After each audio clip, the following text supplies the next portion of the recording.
কালা পাহাড়ের মূল সৌন্দর্য হলো এইটা। আপনি যাওয়ার পথে যখন এইখান থেকে একটা ভিউ দেখবেন, আর একটা ভিউ দেখা হয় শেষের দিকে।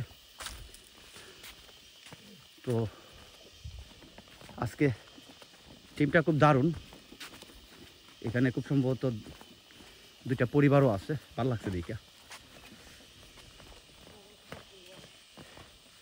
এটা হলো শেষ ব্রিজ। এই যে আমি যে ফানায়ের কথা বলছিলাম, এই ফানায়ের এইখানে হইলো, এটা হইলো আপনার এই ছড়াটার নাম হইলো লবণছড়া। আর সোজা ওই দিক থেকে যেটা আসছে এটা হলো নুনছড়া, সরি বেগুনছড়া। আর এই নিচে বাম দিক থেকে যেটা আসছে এটা হলো নুনছড়া। এই দুইটার মিলা কালা পাহাড় হইছে।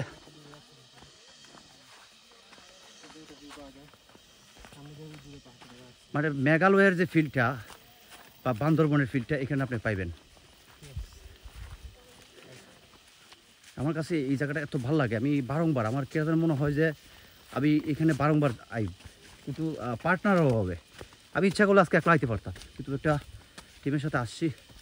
আসলে এই ধরনের ট্যুর একলা ভাল লাগে না। সরি, আমি একটা ভুল তথ্য দিছি। সেটা হলো এটি হলো শেষ পুঞ্জি। এদিকে এদিকে এদিকে এদিকে ওই যে এটা হলো বেগুনছড়া।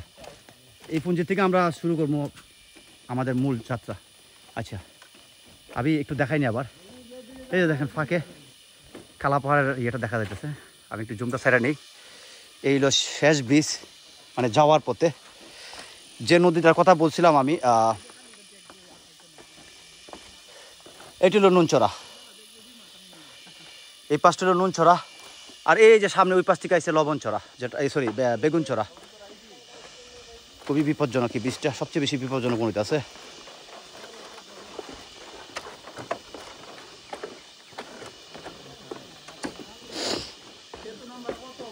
এটা 7 নাম্বার, এটা শেষ।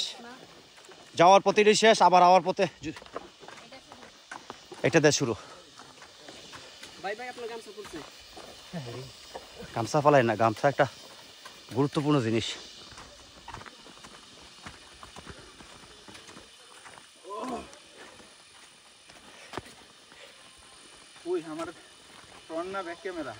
হ্যাঁ না, ব্যাক ক্যামেরা